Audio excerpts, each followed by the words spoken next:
What's up, y'all? Hi, everybody! Welcome to Ruthlessly Committed. Ryan here. And I'm Lucy. She is. When did this first come up? When was the big night that this happened? I think it was right after last week's show? This was Friday before your event. Oh, it was Friday! Yes. Yes. So Friday night. Well, yeah, Friday night. Yeah, Friday night. Friday night. Here's a story for you. We're sitting, laying on top of each other. Laying in bed. Naked. Ready to get it on. Foreplay time. And, yeah, I stopped. And I told Lucy, like, this is not working for me. This is bullshit. No, that wasn't the night you said that. No, that was the week before. I missed that story. So I told her it wasn't working for me, and I felt disconnected. Felt disconnected from her, and I felt like we were just going through the motions. I felt like we're just doing this so that we can go to sleep and get tomorrow. Like mark it off our list. Like, okay, it's been a couple days, and at least we did this today before going into the weekend. So I feel disconnected. So it just wasn't working for me, and well, that turned into a big fight. It turned into a shit show, and wasn't the way I was hoping it would go. Not at all. So this is what happened. So that day, Saturday, that was Friday night. Saturday at like 10:30 p.m. 10:30. So that's for us. That's super late. That's bedtime. Like that's bedtime. I told her that in that moment too. I was like, no, this is time to be in fucking bed. Yeah, I was like, okay then. I'm tired. Do this? I'm tired. And so Saturday, the next day, she has this event, the Sexy Mama Days Out that she was doing. So the whole week prior to this has been a cram-packed week full of things that she has to details, do. Lots of emails, logistics, printing, figuring stuff out. Logistics. And then of course the day before that event also is same stuff. So my frame for the week is... Yes, that's important to share. Yeah, my frame for the week is I'm going to let Lucy do whatever she needs to do this week. I know we're not going to be seeing perfectly eye to eye or seeing a lot of each other. Seeing a lot of each other, yeah. Seeing a lot of each other, getting all of the time that we want together. We still got our date... Well, we didn't even have a date night. We had to push the date night into the day. Yeah. And so... we were just making it work, but my frame for the week, which is usually much more like my frame is real simple: integrity, connection. And that week, I was like, well, I'm just gonna let Lucy do whatever she needs to do to get her event going. Janae says she doesn't know how to moderate this. We don't know either. We're doing this for the first time. And actually, can I pause here for a second and interject? I didn't add this at the beginning. So this is our first time having a live video moderator. Janae, she is rolling on the floor laughing right now. She is incredible. She started moderating the videos for my Sexy Mama Movement page, and she's a ninja at pulling out content and commenting with the nuggets. So and in real Janae, life, she's Asian. And that's only mildly racist, but is she? Oh no, that's Samurai. So thank you, Janae. She works with Simply Digitech, and they provide a lot of different services for entrepreneurs and brands like us. So if you're interested in what she's doing here, please check her out. Everything is in the description here too. So Janae, just have fun with it, girl. Just have fun, girlfriend. She is Asian 100%. She owns it. This is one of the many things I love about this woman. So okay, so Ryan's frame for the week was so Lucy can do whatever she needs to do to get her event going. That means disappearing from the house. That means I'm gonna watch the kids whenever I need to, all day long if I have to. Like, she can do whatever she wants. It's not that she can't usually do it, but usually we have a structure, and when that structure is broken, we figure it out. We talk about it and stuff. So the structure for that week is Lucy just has a free for all. She gets to do whatever she needs to do to get her event going. And I knew this. Yeah, so there's an expectation that there's going to be some disconnect. Like, we're not going to be able to have all the connection that we normally have. And oh, this is cool. And this is just us. This is, Ryan and Lucy, we have sex like 3 times a week. Sometimes 2. Sometimes 4. If we're doing good, we're having 4 times. Usually 2 to 3. So we get to Friday night. So in my mind, it's just, I mention this because it's like one of those things in my mind. It's like, well, if we just hit our 2, 3, 4 times. If it's a really stressful week, man, if we just get our 2 in. Yeah. I think it's usually 3. I guess basically every other day. And unless we're feeling really frisky, and have a lot of extra free time, and the kids are being super easy or something, we might, put out 2 or 3 in a row. Oh, watch out, people. Things get crazy. But no, so that's like in my mind. Like, it's an expectation that I have on our marriage just for like myself. So when we have a stressful week or just an out of the ordinary, lots of shit going on. Like extra busy. So we have this event going on last week, and I'm like, well, I know I haven't seen Lucy as much as I want to see Lucy. Like, I haven't got to connect with you. I haven't got, I've been stressed out with these kids, going crazy, trying to get my calls, my work in, and she's trying to get her stuff in. Even when she is home, I don't see her because she's on her own, doing her own business. Yeah, and that's the thing too, when you work from home primarily, you're like home, but you're not really home. And I'm in the office space doing stuff. I'm not really there, So it's expected, but in my mind, I'm like, well, it's okay, we'll just push it to the end of the day. I try to get in some time, if I can, but if we can't, we'll push it till 8 o'clock. We get the kids to bed, first set of kids to bed at 7, 7:30, second kids to bed 8, 8:30, and then we'll have time together and we can do it. And in my mind, if we have our time together and we can have sex tonight, like, that's good. Like, boom, we can move on to our event Saturday, which I'm back to watching the kids all day, and she has her event. Yeah. But in my mind, it's like, okay, we can get that out of the way. That was what I was thinking too. But then when it came down to it, Ryan was like, I'm not actually okay with this, with the way that day in particular went, because we went to the beach, we walked out, we went to the beach that afternoon. Pretty much the whole way there, I was thinking of last minute things like, oh crap, I forgot to print this, I forgot to send this to the printer, I forgot to I gotta make myself a list, right, to make sure I pack everything in the car, and then I was gonna take it to the venue. I took it that night. So my mind is just racing, and I do not enjoy logistics. And actually, Janae, I met her because for the first time we did this event in September, I was working with Angela. And she did all the logistics, and it was incredible. You guys, if you can hire an event planner and you got her, do it. But this time I didn't do that. So I just want to make sure I don't forget anything. So I was not present with them when I was with them. The little time that I was with them that Friday, I was on my phone. And I hate that. And the thing is that I told Ryan later on, I knew throughout the week that I was not okay with the way that I was showing up. I didn't feel good about letting my emails eat up my time and control me, so I was out of integrity with myself in that, because I never said anything about it. I just let it go on, and I let myself get away with that for as long as Ryan could tolerate it.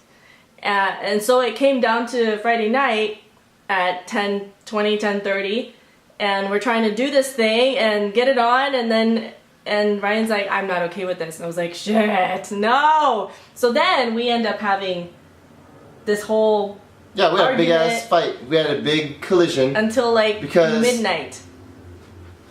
Because, so I wasn't okay with it. And here's the thing, sex sometimes is just sex. It doesn't have to be some kind of crazy connection. It doesn't have to be mind-blowing. It doesn't have to be intimacy. It can just be whatever we want it to be. P and the B, Yeah, whatever we want it to be. But that night we wanted to connect. We have been missing each other, and we haven't seen each other. We wanted to connect, and so that was our. It sounds weird in this context, but that was our vision. That's what we wanted together. That's what we wanted. Yeah, we wanted to for that session. Session. Like a surfing session. But that's what we wanted. We wanted that connection. So it wasn't there for me, and so I stopped it, and I told her that. And then also I also acknowledged, because she's like, well, you weren't you're responsible for not making this day perfect either. Yeah, well, and my thing was he didn't tell me that this was a problem until literally last thing at night, and which you owned. Yeah, so basically I had been hiding it from her that this has been a big problem, like all day Friday. It's been a big problem for me, but I've been, justifying it that, okay, this is for the event, this is for a bigger cause, and I thought it was okay, and I wasn't okay. And I remember the point where I really got pissed off was at like 8 o'clock when the big kids go to bed. Yeah. And we decided to play. I was super excited Scrabble. to just hang out with Lucy. Kids go to bed. I hang out with Lucy, and we decided to play Scrabble. Yeah. And I was like, they asked me. I could have said no, but I was like, oh, sure, we'll just play Scrabble. We'll play with the kids. I know Lucy's gonna be gone. I rationalized it, and Lucy's gonna be gone tomorrow. The kids are not gonna get to see Lucy, so let's play Scrabble. And it was like 15 minutes into Scrabble. It just clicked in my head. I was pissed. I was like, man, I don't give a shit about this game right now. I've been spending time with the kids all day long. They can go to bed because I want Lucy right now. But no, we played on for another fucking 45 minutes or more. It was long. And I was just... It's not a short game, Scrabble. I was irritated. I was very irritated and angry. And yeah, so by the time an hour later, kids are in bed. It's not even an hour, it's over an hour later. And it was late, yeah. And we finally make it upstairs and get ready to get busy. And shit, I'm tired. And then we just start going through the motions. Yeah. And I realized, like, man, no, I'm not just tired. I'm angry, I'm irritated, and I'm frustrated, I'm disconnected. This is just not working for me. And so I acknowledge that I haven't told her, made the request that, hey, I really need to spend some time with you. I need to spend some time with you. I didn't make that a priority. I let Scrabble get in the way. And so that's where I let that fall. But that turned into a bigger fight than that, because I acknowledge that, but then you were just fucking pissed. Like, you were like, well, let's just have sex so we can get it over with and go on to tomorrow. Or if you don't want to do this, then let's roll over and go to sleep because I got an event tomorrow. I want to get shit done. Yeah, all this like, stuff. I don't want to be exhausted tomorrow. It's going to be a long day. Which is like the sexiest thing you can say. So, yeah. we fought. Can't just go to bed like that. I don't know. Like, we can't. We cannot. Have we ever gone to bed without hashing it out? Not that we always finish hashing it out, but we start and we go forever long, and then yeah, I hate going to sleep if I'm not seeing. Yeah, exactly. Unresolved, which doesn't mean that we're happy and we had sex, but it means that every once in a while. So here's the thing. You got pissed, and you told me, no, it's been working for me. Why didn't you say anything? And she, like, this is her being out of integrity. This is her bullshitting me. Her bullshitting herself. She said, no, it's been working for me. And I'm like, no, it has. Here's the thing. If I feel super disconnected, there's no way she feels connected to me. It's just not happening. She's not fucking connected to me. If I feel like I'm lonely on top of her naked, I feel lonely, that's not fucking working. So I told her, I was like, no, it's not working for you either. And she fought it, and bullshit me. And eventually, she said, she broke down and cried. She says, yeah, I feel lonely all day too. Yeah, I've been feeling so lonely. What did you feel? I rationalized and justified why it was okay for me to just be disconnected that day. Because, like, what else am I supposed to do, right? Like, how can I be connected if I'm not at home, and then when I'm with them, I had other stuff to do. So, I think, let's see, Janae, should you fight for your relationship? Yeah. Ooh, the worst of the apocalypse. Oh boy. So the big thing that happened for me was I realized that I had been bullshitting myself because I had been getting away with not having connection and with not being present, with not showing up the way I really want to all week. And I used the event happening on Saturday as my excuse to do it. Now, what specifically would I have done differently? I don't know. I could look back at it and break it down for you. You're still going into right and wrong. It's not even about fucking right and wrong. Not right and wrong. But I know that I wasn't the wife and the mom that I wanted to be that week, regardless of whatever was going on. Okay, so it's not that she justified it, like she had an excuse. It's just that she wouldn't admit it. Like, we have an excuse for doing things. I can't spend all my time with the kids because I got shit to do. I can't spend all my time with Lucy. Like, there's reasons, okay. But when I can't admit it, and she says, hey, I haven't seen you all day, and I'm like, what do you mean? I've been busy, I've been doing all this. If I can't look her in the eye and say, yeah, I know, we haven't had any time together, then I'm just bullshitting. So, she was lacking the acknowledgement of, hey, this is not actually working. Like, I've been having these feelings. So what are the feelings? Because at first, we're getting busy, and she said, everything is fine, everything is working for me. But then finally, in the middle of our fighting, what kind of feelings came out? That you acknowledge that you had all day, even throughout the week? That the big thing was that I felt lonely. Like, I was doing a bunch of stuff that day by myself, and it's not that I mind that, but after this whole week of being on the go and having like extra things to do than usual, that day, especially the running around and getting the few final items and dropping off the stuff, and I was doing it alone, and so I felt lonely, and I didn't want to admit that. Okay, what else did you feel? Well, I felt disconnected. What else? And frustrated with myself. What else? I'm gonna go on because I know with the shit that she admitted. I mean, it's not right or wrong. It's just these are feelings that we hide because this video is called "Hiding Behind Sex."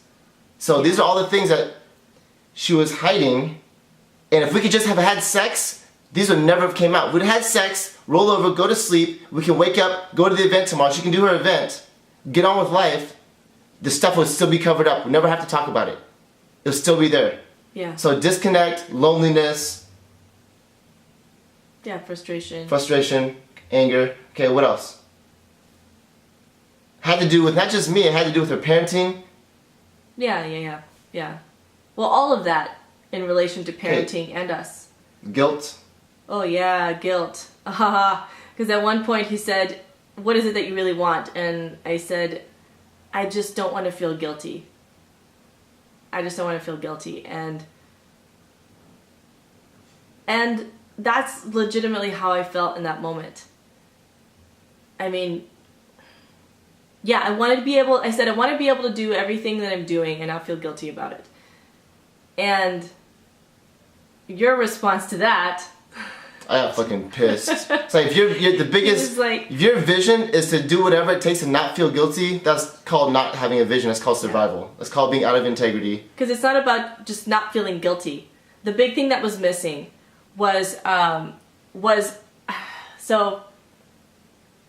commitment. And the acknowledgement. I never acknowledged that I was feeling these things. I just justified why I can't feel anything but that. Like, how could I not feel guilty? How could I not be spread thin? All that stuff. And the commitment was missing. So that was the big thing that kept coming back, the acknowledgement and the commitment. And Ryan kept saying, well, is that what you want? Like, how could that be what you actually want? Just to do what you want and not feel guilty. So I'm hearing scarcity mindset. Yeah, which we talked to. What else did we call it? We called it, we called it living in fantasy. Living in fantasy, like, automatic, scarcity mindset. There's not enough of me. If I can do whatever it takes to survive and not feel guilty. Hey, Rami. Oh, thank you. Thank you. Yes, so you've been there, sister. Yeah, this is an ongoing thing. I think, too, when both parents are working, I don't know about you guys, but for me as a mom, married, business owner, all that stuff, a lot of stuff on my plate, it's so easy to justify and rationalize why I can't have the connection that I really want, why I can't have the time with the family that I really want, or specifically with just Ryan. Because as I've admitted to him many times at this point, I feel more compelled to spend one-on-one time with each of the kids. than with him. I feel like, oh, well, we're a team, you know, so we got this together. We're figuring this out together. He can just take whatever I have left over, basically. And that's really not okay. That's not okay with me. But I tell myself that it's okay, because what else am I supposed to do?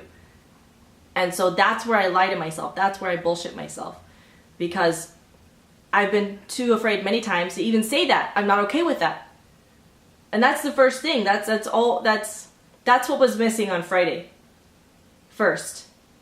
That I didn't even acknowledge that I wasn't okay with this. And Ryan said, this is not okay with me. And I was like, well, what do you want from me? That was my response. That was, yeah, part of it. And blame. There was. If we're blaming each other, we're shit. We're not on a no integrity. great track. Yeah. It means we're taking zero responsibility. If she's blaming me, that means she's being my victim. If I'm blaming her, I'm her victim.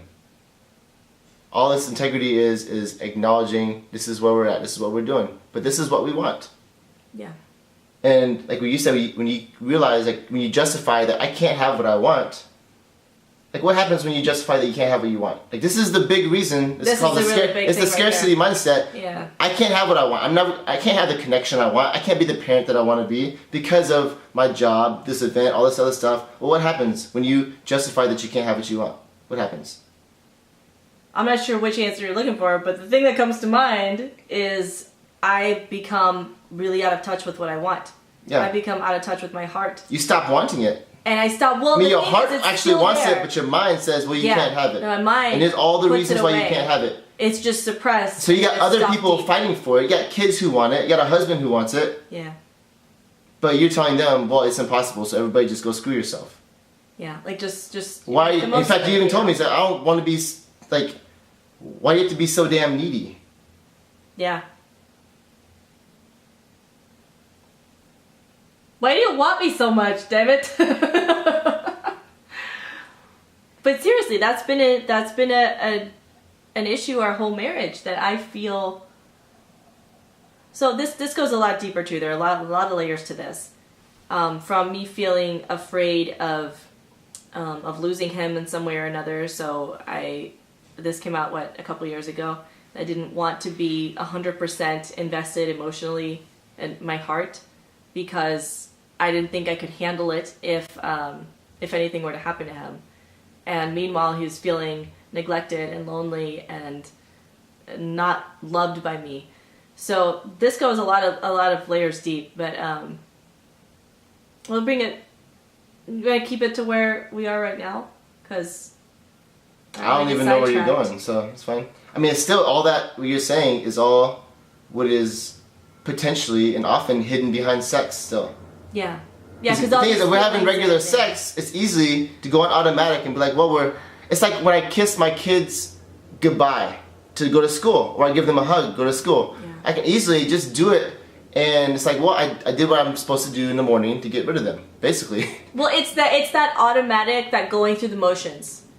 There's no meaning, there's no integrity, there's zero, like my words, my hugs, my kisses have zero meaning to them. They just give me a checkbox. I'm like, well, I'm good. But then guess what? My kid died. I realized, man, the last fucking hug that I gave her was, I don't even remember hugging her. It was not even a hug. Your kid didn't actually die. Meaning. Just for those of you who are watching for the first time. No, but it's having those intentions though. Yeah. Like every time. It's like looking, it's just giving them a kiss, okay, bye, see you out the door, versus taking a moment to look in their eyes and tell them you love them, and with intention and emotion and meaning, like they can see it, they can feel it. And it doesn't always happen. I was talking to my dad this morning about this, and I was saying, like, it's not that it always happens, but my goal is to be open, because that's my commitment, is to have that integrity, to mean like I am my word, and I am my commitment, you know, and my commitment is to be the best fucking dad I can be. And so I want to be open that, hey, if I forget, I kiss Callie, my 10-year-old, I kiss Callie, hug Callie, hey, goodbye. And she looks at me, she says, Daddy, are you even there? Daddy, did you mean, when you said goodbye to me, and you said you love me, did you mean it? Because it didn't seem like you mean it. And the old me probably would have been like, baby, I gotta go. Bye, I said I love you. I have things to do, I gotta get back home. But now that's bullshit. If she doesn't think I mean it, I probably didn't mean it. But that's not the truth. But if she questions me, I wanted to at least be open to recognizing what my reality is. Yeah, and my reality is a possibility that, did I mean it? Yeah. And if I could just be true with myself, you know what, I did mean it. I'm here in the moment with you. But possibly. Because there's that possibility that the other person, like I tell him, or, in this example, he tells our daughter, I love you, and she questions it. She's like, do you really mean it? It could be that her own stuff is in the way. But it's simply to be open to the possibility that it's really not there. It's not flowing. That it really is coming from us and not from her. Because that's the only way to get that deep. That's the only way. It might sound cheesy. It might sound like overboard. Too much, possibly. But that's the only way that I've seen to get that authentic, powerful connection with them.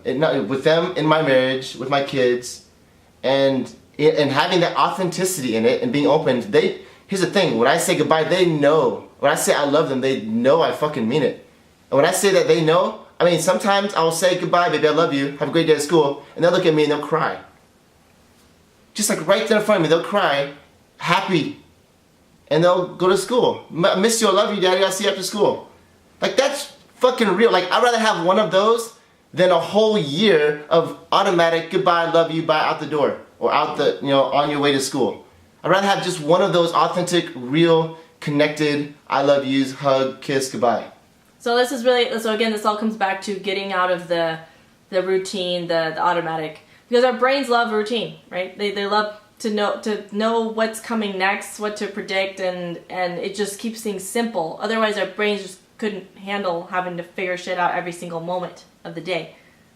But so that's cool. You can go through the motions of you're brushing your teeth and making your breakfast and whatever, but it wasn't working for me. It doesn't work for me to go through the motions with Ryan or with the kids, or even with myself. Like what my own routine by myself looks like.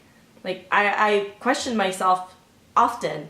Am I just doing this because this is what I do in the mornings, or am I really here? Am I really here? Is my heart here? And so with him, and with sex in particular, it's we know that there are a lot of couples with kids who don't even have sex that often because doing it in itself is a big challenge. It can be. We get it. Yeah, we've been there. Yeah. Well, especially when your kids are not sleeping through the night, or your kids are sleeping with you, or they're going through a tough phase, or whatever. Or there's a lot of stress, or there's financial hardship, whatever it is. But even when you are having sex, don't just, for us, it doesn't mean that everything's okay. Just because we have sex often, it doesn't mean that we're actually connected. So for us, and I would say, look at how this reflects to you, but for us, I look at how connected do I feel to Ryan before we actually get into it. Because that's what we're expecting. That's what we always agreed upon beforehand. Not like in words that we're going to have connected sex tonight. But that was the expectations that went into it, because we knew that we were waiting for this. Like, we literally waited for this all day. We're texting all day. Yeah, we're like sending dirty text messages. Like, we're waiting for this all day, and then all of a sudden it happens. We get into foreplay, and it's not there. The magic is not there. Which is also frustrating, too, because I'm like, hello, it's been, whatever, 2 days, 3 days maybe. So my big takeaway, like personally, what I learned from that experience was that every time we have sex, it's an opportunity for us to hide stuff. For us to hide guilt, shame, some other feelings, disconnect, some resentment, loneliness, all kinds of stuff. Yeah. And it's not that it's not about being right or wrong or anything. Yeah, it's not a wrong thing. But it's an opportunity for me to just look at reality, like look at what I have right now. Because often I think, man, life is like my marriage is perfect. My marriage is great. We're so connected. And then it's like, that was fantasy. This is not. Yeah. And then we get into bed together, and all of a sudden, like, man, we've had a shitty day today. I mean, we're productive. We got all kinds of shit done. We got it done. Man, I've been missing my wife all day, and so it just brings me back into that reality. And I mean, one of my goals is I want to be able to just acknowledge that. I want to be able to see that. So, because if I can acknowledge that, I can really get what I want which is what well, I'm it's just committed simply to. looking at what the current reality is, and I don't know why it's so fucking hard for me to do this. Because I do know why. Because I don't want to look at it. I don't want to face it. I just want to. I feel like if I can't have what I want all the time, then why let myself want it? Because then I'll be disappointed. I'll be let down, or I'll feel guilty. But so then I'm suppressing what I really want. There's a lot of pain there. I mean, just going back to that sex moment, when you realized, I feel lonely, I feel guilty, I feel ashamed, I feel all this stuff. You were crying when you said that. Like, there's actual pain in there. So that's why it's so hard for us to look at reality. But the thing is, if we can't look at reality, we can't actually create what we want. Whether that's connection, whether that's business, whatever relationships that is, or parenting, things like that. When I think I'm a great parent, I think that I'm doing the best I can, and I have all the reasons in the world to show that I'm doing the best I can, I'm a great parent. But the reality is, my kid feels lonely, and I can't even see that because I'm stuck in my fantasy land. I'm the best parent in the world right now. And she tells me she's lonely. I'm like, seriously? Look at all these other kids, and you have this much time with me? I mean, I give her all the reasons in the world. But until I can get out of my fantasy land and get down to the reality that she is really lonely, and realize that my impact as a parent is creating pain, then I can create something new, create that connection with her. And then I can truly, be the best fucking dad I can be. Yeah. It's not about fixing stuff, it's not about something being wrong or bad. It's simply, I hear this all the time, so I'm kind of over it, but then I'm like, this is so true. Is it working for me? It's simply that. Is it working for me? Does this reflect, like, what is it that I actually want? Because like I said, I have been so out of touch with what I really want. Because A, I may not think that it's possible to actually have it. Or B, I'm not willing to do what it takes to have it. That's actually the one that's really hard for me to own. Because I'll tell Ryan, like, yeah, I want that. Yeah, I want that connection. I want to have that kind of relationship if it is a little more convenient and doesn't take as much effort. But it takes ruthless commitment, hence the name, to actually make it, to create it. It doesn't happen by accident. It doesn't come easy. And we could just go through the motions and have sex every day. And we'd have the good feelings, and feel like at least we did that, We're like, oh, we're better off than a lot of these other couples, right? But we're still not getting what we really want. And so,